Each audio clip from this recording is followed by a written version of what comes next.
Hey everyone, before I spill a secret that's haunted me for years, let me warn you it's messy and it's real. I'm Karen, 43 at the time this happened, and it was my birthday. I still wake some nights wondering how a single evening, one glass to many, could twist everything I thought I knew about myself. The chocolate cake my daughter Rachel insisted on ordering sat in front of me triple layer, extra fudge, the kind that makes you loosen your belt before the first bite. The restaurant was dimly lit, one of those cozy Italian places downtown. Red checkered tablecloths, wine bottles with labels I couldn't pronounce, wax dripping down candlesticks, Sinatra humming from hidden speakers. My sister and I kept topping up my glass every time I looked away, laughing like 40 was the new 30 and I deserved to let loose. Rachel and her husband Daniel sat across, newlyweds, glowing, smiling as though the world had just opened a door for them. Daniel, tall and quiet, gave the kind of calm reassurance that made the room feel safer simply because he was there. By 10 o'clock p.m., the room felt like it had tipped sideways. Anna was performing her karaoke skills on a breadstick. Rachel was texting her boss about deadlines, and I was trying to remember how many stairs led up to my condo. Daniel offered to drive me home, calm and steady as if he were offering to carry a bag of groceries. I laughed too loud, apologized, then laughed again, spilling some wine onto my dress. He didn't comment, just guided me to the passenger door, his hand on my elbow so I wouldn't stumble. Streetlights smeared into watercolor streaks as we drove. I caught the faint mix of his cedar and citrus cologne mingling with garlic bread lingering on my breath. The wind whipped through my hair when I rolled down the window, and I slurred something foolish about how good of a kid Daniel was. He glanced at me, eyes soft, and murmured my name slowly, deliberately. My stomach flipped in a way the wine couldn't explain. Back at my condo, the elevator ride was long, the hallway seemed to stretch endlessly, and I fumbled for my keys, only for Daniel to find them in an instant. Inside, moonlight striped the living room through half-open blinds. I kicked off my shoes and collapsed on the couch. He handed me a glass of water, sitting close enough that I felt the warmth radiating off him. "Better?" he asked, voice low, calm. I nodded, drained the glass greedily, and something unspoken passed between us, a tension that had been simmering under polite smiles and family dinners. I don't know who moved first. Maybe it was me, maybe the wine, maybe something more primal. My hand brushed his knee, his breath hitched. Then his lips found mine soft at first, testing, then firmer, like a dam breaking. My fingers tangled in his hair as the room seemed to spin. But this time it wasn't the alcohol, it was desire. We stumbled through the hallway, laughing and gasping, until my bedroom door banged against the wall. Moonlight painted silver across the duvet. He lifted me effortlessly and laid me down. Everything felt urgent, electric, forbidden. Clothes fell, touches explored. The world outside ceased to exist.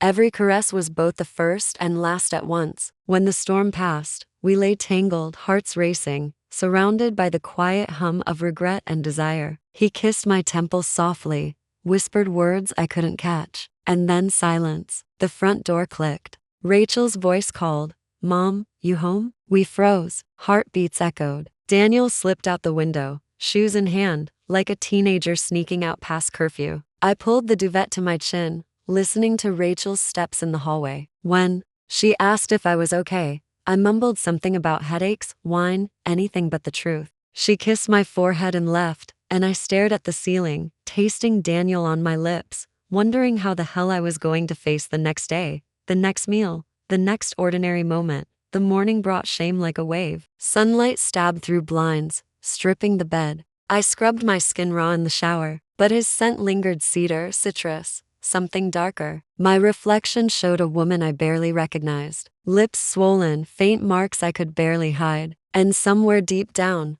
I knew this was only the beginning. The days after that night blurred. Daniel's texts arrived with the precision of a heartbeat, short, urgent, impossible to ignore. "We need to talk." 3 words, no punctuation, but the weight of them made my stomach twist. I stared at my phone for what felt like hours before typing, not over text. His reply was instant. "Park." 6 o'clock p.m. The bench by the pond. I drove through the early evening, rain slicking the roads, nerves stretched tight. The park was crowded with families, dogs, laughter that grated against the tension in my chest. I hid behind oversized sunglasses, pretending invisibility could protect me from my own guilt. Daniel was already there, elbows on his knees, staring at the water as if it held the answers. When he saw me, he stood, hands shoved into pockets, eyes dark, stormy. Karen, he started, but I cut him off. Don't, just don't.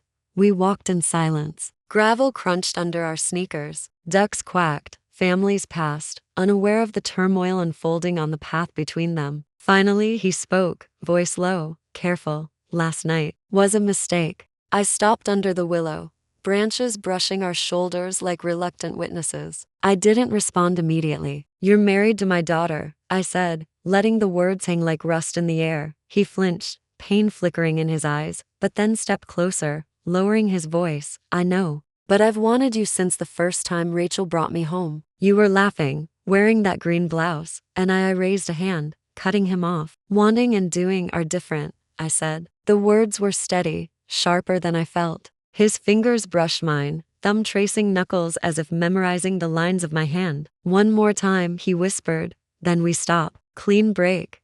I should have walked away, but I didn't. That night, we met at a small motel off the interstate. Neon vacancy signs flickered. Ice machines rattled like restless ghosts. Room 12 smelled of bleach and old carpet, sterile yet intimate. He was waiting, shirt unbuttoned, eyes hungry, voice low. I locked the door behind me. This time, no alcohol to blame, just raw need, sharp and urgent. The way he moved, pressed against me, backed me toward the wall. It was reckless, desperate, impossible to resist. My blouse hit the floor, then his belt. We collapsed on the bed, bodies racing against something unseen. His hands memorized me, reverent and insistent. I arched, biting my lip to remain silent, heart hammering like it would break. When we finally rested, side by side, the water-stained ceiling above seemed almost peaceful, a quiet observer of chaos. Even then, we were careful. Condoms hidden in his glove box, lipstick wiped from his collar before he left.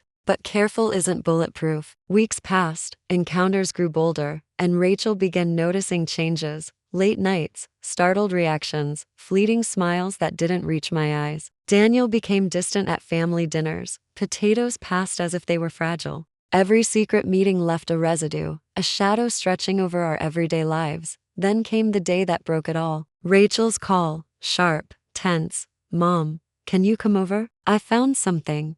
My chest dropped. White-knuckled rehearsing lies, I drove the 15 minutes to their house. She met me at the door, eyes red, hand trembling as it held a small plastic motel keycard. Room 12. Her voice was a whip crack. Explain. I swallowed, trying to find words that didn't exist. It's not what you think, I started, but she laughed bitter, a sound I will never forget. It's exactly what I think. Daniel's been working late. You've been at book club. Same nights. Don't lie. He appeared behind her, pale, and my heart fractured further. She spun toward him. You don't get to talk. Then back to me. My own daughter, my own blood, betrayed, furious. Words tumbled out, apologies, excuses, tears. Rachel told me to leave. Daniel tried to follow. She slammed the door in his face. I drove home through rain, mind spinning with regret, hands clenched on the wheel. That night, I packed a bag. Not to leave forever, just to breathe, to exist outside the suffocating guilt. A hotel downtown, keycard access only, anonymity, my only comfort. I sat on the edge of the bed, fully clothed, phone silent beside me. Daniel's texts poured in. I'm sorry. I love you. We can fix this. I turned it off, knowing that silence was the only armor I had left. Morning brought clarity sharp as a knife. I called Anna, told her everything. She listened quietly, then said, you have to tell Rachel the truth. All of it. Then you let her decide if she ever wants you back. I nodded. But the truth was heavy. Every memory, every stolen kiss, every brush of skin, it was mine to bear. I knew some doors, once opened, never shut completely. And as I looked out the hotel window, rain streaking the glass, I realized that confessing would only be the first step. The consequences would follow, relentless and merciless. The dawn after my confession was heavy. Rachel answered the door, wearing Daniel's college sweatshirt, eyes swollen, mascara smudged, silent accusation written across her face. I handed her a letter, 3 pages, front and back, every detail I could bear to write. The birthday dinner, the motel, the lies. I ended with, I will spend the rest of my life making this right if you let me. She read it in the doorway, face stone. Get out of my life, she said. The door clicked, the lock snapping like a final judgment. Daniel moved out that week. I heard through Anna that he rented a small studio near his office, sleeping on an air mattress. He filed for divorce. I offered to cover therapy, legal costs, anything he needed. She sent the check back, torn in half. Months crawled by, each one dragging memories with it. I sold the condo, too many ghosts in the hallways, the couch, the bedroom window. A small house at the edge of town replaced it. White picket fence, I never wanted. Roses, I forgot to water. I stopped drinking. Joined a support group, folding chairs in a circle of strangers, everyone confessing sins worse than mine. I learned to say it aloud. I'm an alcoholic, even though my poison had been desire more than wine. A year later, Rachel appeared at my door, rain-soaked hair, mascara streaked, holding a box of her daughter's first birthday photos. My granddaughter, she said. Grandma? Voice trembling. I didn't touch her at first. She cried. I cried. We sat on the porch, letting grief and hope mingle in the quiet morning. Some doors close and stay closed. Others open, but slowly and cautiously. Rachel and I rebuilt on fragile trust. Sunday dinners stretching to once a month, then twice, then weekly. My granddaughter called me Mimi after struggling with Grandma the first time. I learned to knit lopsided scarves, hats with holes, and she kept them anyway. Daniel sent letters. I returned them unopened. Once, he waited outside the grocery store, thinner, eyes hollow. I walked past. He didn't follow. I dated again, carefully. A widower from church quoting psalms, smelling faintly of mothballs. A divorced dad from the PTA with terrible lasagna. They were kind, safe, not Daniel. Rachel remarried Michael, a quiet accountant who called me ma'am and fixed our garbage disposal without being asked.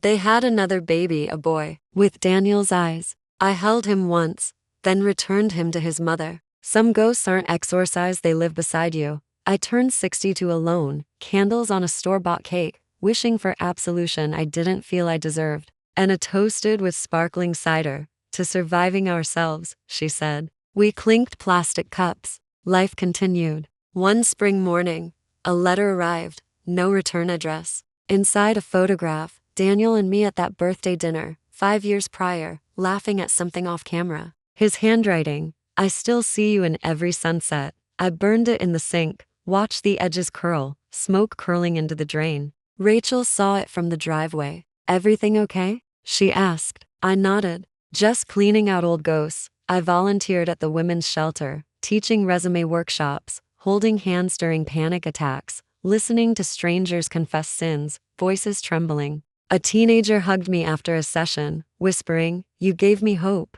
I cried all the way home. Daniel died 2 years ago, a car accident on the interstate, the same stretch where our motel once stood like a shadow. Rachel called me from the hospital. He asked for you. I went, held his hand as machines beeped slower, eyes locked, whispering forgiveness. Already did, I said. The funeral was small. I stood at the back, black veil, roses in my arms. Rachel saw me, nodded, no words spoken. Some graves you visit alone. Yet life pressed on. I never stopped loving Daniel, not as husband, not as father, not as friend, but a quiet, lingering ache, tender when the weather changed. One item remained, his gray cashmere scarf, found months later in my laundry basket. Some nights I pressed it to my face, inhaling cedar, citrus, and memory. I cried, not for what we did, but for what was lost. Rachel and Michael moved to the suburbs. Grandkids grew. Bike rides, school plays, graduations. I became the grandma who bakes snickerdoodles, tells stories, leaving out the parts that could break young hearts. Anna died last year, quick and cruel. At her bedside, she whispered, "Tell them the truth someday, when they're old enough to understand forgiveness." I promised. The motel was gone, boarded up, weeds cracking the pavement. Room 12E's door hung open, hinges rusted. I parked, walked inside. The bed was gone, carpet stained, but the windows still faced the highway. Some fires bank, but never die. And sometimes, even decades later, the memory of what burned brightly is enough to shape the way you live.